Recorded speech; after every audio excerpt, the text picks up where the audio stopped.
আত-তাইবুন। এর মানে হলো মুমিনরা তওবাকারী। মুমিনদের বৈশিষ্ট্য হলো মুমিনরা তওবা করে। গুনাহ হয়ে গেলে, গুনাহ হয়ে যাওয়ার পরে তারা আল্লাহর কাছে ফিরে যায়, আল্লাহর কাছে তওবা করে। ঠিক কিনা বলেন? শয়তান আর মুমিনের মাঝে পার্থক্য এখানে। শয়তান ভুল করে তার ভুলের উপর অটল ছিল, কিন্তু মুমিন তার জীবনে কখনো ভুল করে ফেললে সে তার ভুলের উপর অটল থাকে না, সে ফিরে যায় তার রবের কাছে। ঠিক কিনা বলেন? আমাদের গুনাহ, আমাদের অন্যায়, আমাদের জুলুম যত বেশি হোক, আল্লাহর দয়া, আল্লাহর ভালোবাসা তার চাইতেও বহুগুণ বেশি। ঠিক কিনা? আমাদের গুনাহ যদি হয় খালের পানির সমান, বিলের পানির সমান, জেনে রাখবেন আল্লাহর দয়া, আল্লাহর ভালোবাসা সাগরের পানির সমান। ঠিক কিনা?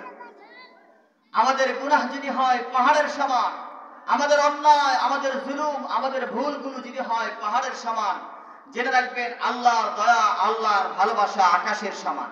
ঠিক কিনা? এজন্য আল্লাহ রাব্বুল আলামিন সূরাতুত তাহরীমের ৮ নম্বর আয়াতে ইরশাদ করেছেন, ইয়া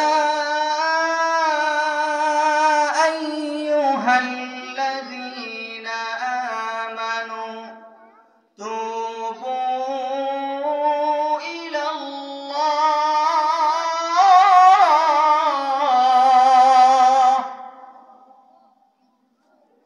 আল্লাহ রাব্বুল আলামিন বলেন, ও আমার মুমিন বান্দারা, ও আমার বিশ্বাসী বান্দারা, যদি তোমরা ভুল করে ফেলো, যদি তোমরা অন্যায় করে ফেলো, যদি তোমরা জুলুম করে ফেলো, তাহলে আল্লাহর কাছে তওবা করো। আল্লাহর কাছে তওবার মতো তওবা করলে তোমাদের গুনাহ যদি সাগরের পানির ফেনা সম পরিমাণও হয়, সেই সমস্ত গুনাহগুলোকে আল্লাহ তাআলা ক্ষমা করে দিবেন। এত জোরে, এত আস্তে বললেন সুবহানাল্লাহ, সুবহানাল্লাহ।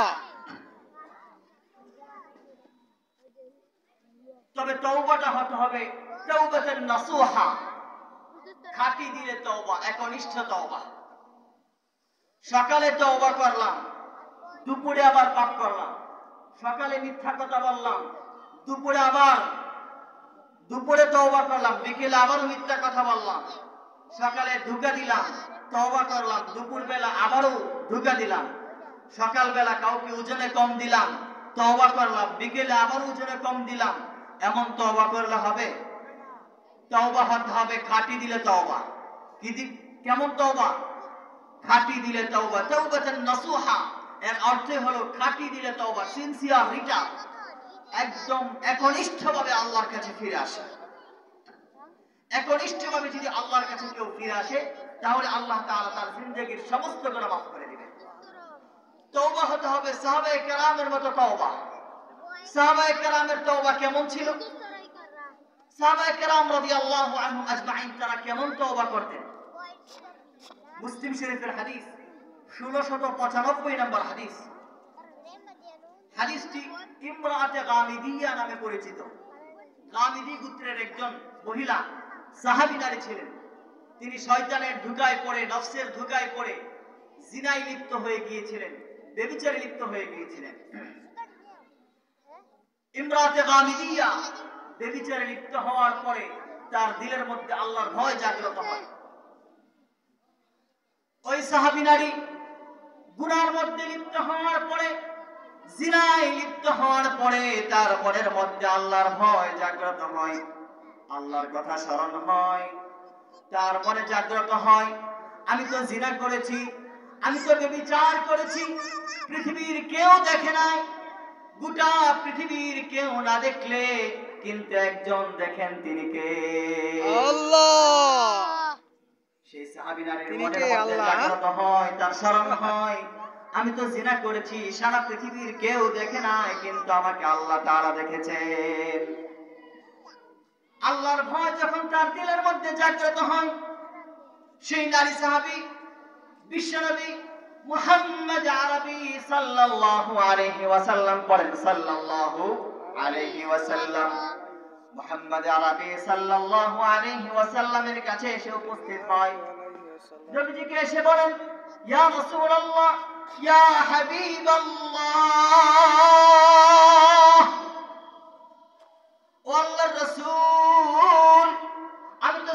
ফেলেছি, আমি তো ব্যভিচার করে ফেলেছি, আপনি আমাকে আমার জিনার শাস্তি দেন। মহিলা নবীজির সামনে এই কথা বলার সঙ্গে সঙ্গে বিশ্ব নবীজি সাল্লাল্লাহু আলাইহি ওয়াসাল্লাম তার চেহারাটাকে ফিরিয়ে নেন। মহিলা আবার ঘুরে এসে নবীজির চেহারার সামনে দাঁড়ায়। নবীজির চেহারার সামনে দাঁড়িয়ে আবারও বলে, ইয়া রাসূলুল্লাহ, আমি জিনা করেছি, আমাকে জিনার শাস্তি দেন। বলে আল্লাহু আকবার। আবার নবীজি তার চেহারাকে ফিরিয়ে নেন। সেই মহিলা আবার ঘুরে এসে নবীজির চেহারার সামনে দাঁড়ায়।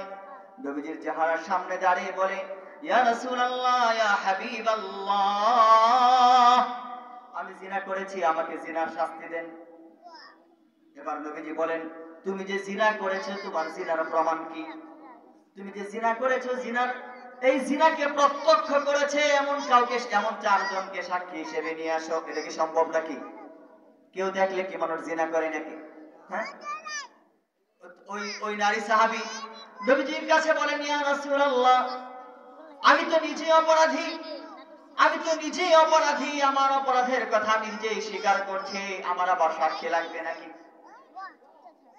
ওই নারী সাহাবী বলে, ইয়া রাসূলুল্লাহ, তারপরেও যদি আপনি সাক্ষী চান তাহলে জেনে রাখেন, সবচেয়ে বড় সাক্ষী আমি নিজেই। আমি জিনার কারণে গর্ভবতী হয়ে গিয়েছি।